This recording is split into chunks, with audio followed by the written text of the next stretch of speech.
ये विशाल ब्रह्मांड, ये आखिर आया कहाँ से है? ये सवाल हम सबके मन में कभी न कभी तो आता ही है। तो आज हम श्रीमद् भागवत के पन्नों में छिपे एक बहुत ही गहरे जवाब की पड़ताल करने वाले हैं। ये सृष्टि की एक ऐसी कहानी है जो चेतना से शुरू होती है और इस भौतिक संसार तक पहुंचती है। मतलब सूक्ष्म से स्थूल तक का एक वाकई अद्भुत सफर। तो चलिए शुरुआत करते हैं इस बहुत ही पावरफुल लाइन से। जरा सोचिए, ये एक ऐसी हालत के बारे में बता रही है जहां ब्रह्मांड के बनने से पहले कुछ भी नहीं था, सिवाय एक शुद्ध, एकमात्र चेतना के। न कोई देखने वाला, न कोई देखी जाने वाली चीज, कोई फर्क नहीं, कोई दूसरा नहीं, बस एक परम सत्य। तो सवाल ये उठता है कि ब्रह्मांड बनने से पहले की ये अवस्था आखिर थी क्या? क्या ये सिर्फ एक खालीपन था? ग्रंथ कहते हैं नहीं, ये कोई खालीपन या सन्नाटा नहीं था, बल्कि ये तो एक ऐसी अवस्था थी जहां हर चीज की, हर रचना की अनंत संभावनाएं मौजूद थीं। इसको ऐसे समझिए जैसे ब्रह्मांड का सारा मैटर और एनर्जी, सब कुछ सो रहा हो, एक छिपी हुई शक्ति की तरह, जो बस एक चिंगारी का इंतजार कर रही थी ताकि सृष्टि की पूरी प्रक्रिया शुरू हो सके। सब कुछ था तो सही, लेकिन बिना किसी रूप के, बिना किसी पहचान के। अच्छा, तो अब इस संतुलन को तोड़ने के लिए, इस सोई हुई शक्ति को जगाने के लिए एक कैटलिस्ट की जरूरत थी। और यहीं पर कहानी में एंट्री होती है दो बहुत ही अहम कॉन्सेप्ट्स की। पहला है काल यानी समय, और दूसरे हैं तीन गुण। ये दिव्य शक्ति है काल यानी समय। पर रुकिए, ये हमारी घड़ी वाला समय नहीं है, नहीं, ये एक एक्टिव डिवाइन एनर्जी है। एक ऐसी शक्ति जो प्रकृति पर असर डालती है और उसके अंदर सोए हुए गुणों में एक हलचल पैदा कर देती है। और बस यही वो पहली हरकत थी, पहली हलचल जिसने सृष्टि का पूरा पहिया घुमाना शुरू कर दिया। और जैसे ही हलचल हुई, प्रकृति के जो तीन सबसे बेसिक गुण हैं वो एक्टिव हो गए। आप इन्हें ऐसे तीन धागे समझ सकते हैं जिनसे इस पूरी दुनिया का, इस पूरे भौतिक जगत का ताना बाना बुना गया है। वो संतुलन से निकलकर एक्शन में आ गए। और देखिए, दिलचस्प बात यह है कि इन्हीं तीन शक्तियों, सत्व, रज और तम का जो कॉम्बिनेशन है, जो बैलेंस है, वही दुनिया की हर चीज का नेचर तय करता है।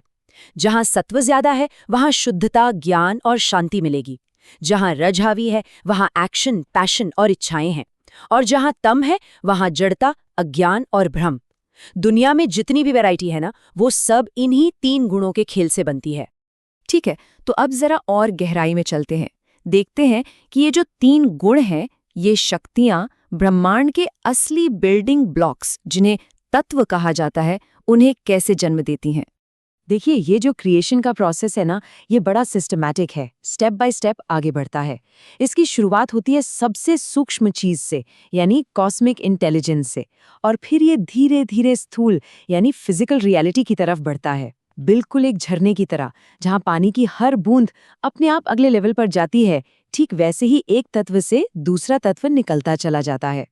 तो इस पूरे प्रोसेस के आखिर में हमारे सामने आते हैं सृष्टि के 24 बेसिक एलिमेंट्स, यानी 24 तत्व। और इनमें वो सब कुछ आ जाता है जिससे हमारा ये पूरा संसार बनता है और जिसे हम एक्सपीरियंस करते हैं। जैसे कि पृथ्वी, जल, अग्नि जैसे 5 महाभूत, फिर गंध, स्वाद जैसी 5 सूक्ष्म चीजें, हमारी देखने, सुनने और काम करने वाली 10 इंद्रियां, और हाँ, हमारे अपने मन, बुद्धि और अहंकार जैसे 4 आंतरिक उपकरण भी। लेकिन कहानी यहीं खत्म नहीं होती। प्राचीन ऋषिमुनि एक 25वें तत्व की भी बात करते हैं। सोचिए, एक ऐसा तत्व जो बाकी सभी 24 को कंट्रोल करता है। और ये 25वां तत्व है काल, वही समय जिसकी हमने पहले बात की थी।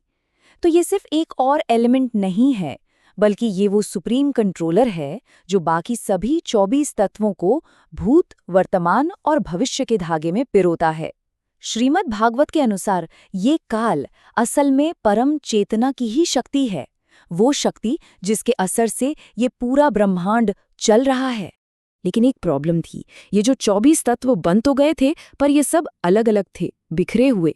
इनमें खुद से जुड़कर ब्रह्मांड बनाने की ताकत नहीं थी। ये सब तत्व कह सकते हैं बेजान पड़े थे। इन्हें एक साथ लाने के लिए, एक मीनिंगफुल रूप देने के लिए एक आखिरी दिव्य शक्ति की जरूरत थी। इनमें अपने आप में जान फूंकने की शक्ति नहीं थी। और तब परम चेतना ने अपनी शक्ति के साथ इन सारे बिखरे हुए तत्वों में प्रवेश किया।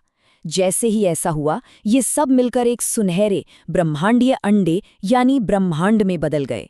और फिर जब वो अंडा टूटा तो उसमें से प्रकट हुए विराट पुरुष यानी इस पूरे यूनिवर्स का एक कॉस्मिक फॉर्म।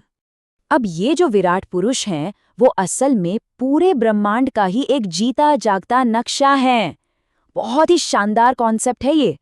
मतलब यूनिवर्स में जो कुछ भी है, तारे, ग्रह, देवता, वो सब विराट पुरुष के शरीर के अलग अलग हिस्से हैं। जैसे अग्नि को उनका मुख माना गया, सूर्य को उनकी आंखें और सारी दिशाओं को उनके कान। ये कितनी खूबसूरती से दिखाता है कि कैसे ये पूरा का पूरा ब्रह्मांड एक ही अस्तित्व का शरीर है। तो ये सारी बातें हमें एक बहुत ही गहरे सवाल पर ले आती हैं। सवाल ये कि एक ही परम सत्य, एक ही रियलिटी हमारी चारों तरफ इतनी अलग अलग चीज़ों, इतनी सारी विविधता के रूप में कैसे दिखाई देती है। इसके लिए ग्रंथ एक बहुत ही खूबसूरत मिसाल देते हैं। सोचिए, आग तो एक ही होती है ना?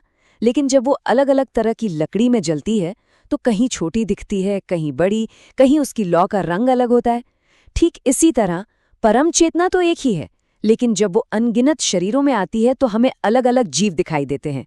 असल में सार एक ही है, बस रूप बदलते रहते हैं।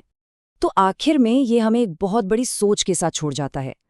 अगर ये पूरा ब्रह्मांड, ये पूरी सृष्टि एक ही चेतना की अभिव्यक्ति है, तो इसका मतलब क्या हुआ? इसका मतलब ये हुआ कि हम सब और हमारे आसपास की हर चीज एक दूसरे से बहुत गहराई से जुड़े हुए हैं।